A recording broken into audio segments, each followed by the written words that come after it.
Welcome po sa panlasa ni Kuya Jay!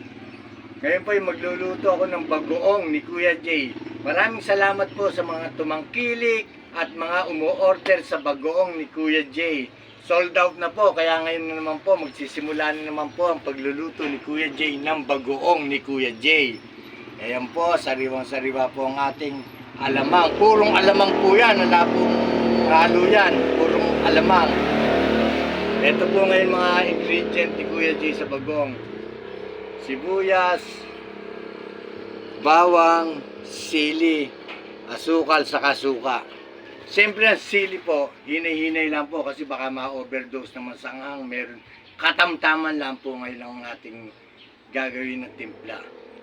Dito lang po yan sa panlasa ni Kuya Jay. Tara na po, mag-gisa na po tayo. Ayan po, igigisa na po natin sa bawang.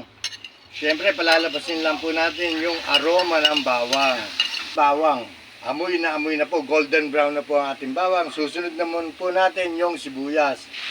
Siyempre, ang pagluluto po may halong pagmamahal. Ngayon naman po ang ating sili ilalagay natin.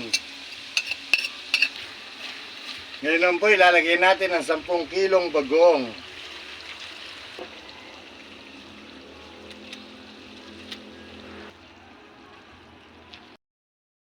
Ayan po, luto-luto na po yung bagong ni Kuya Jay.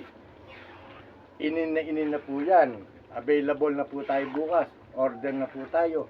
Dito lang po yan sa panlasa ni Kuya Jay. Ako po si Kuya Jay, may simpleng pangarap. Love you po. Ayan.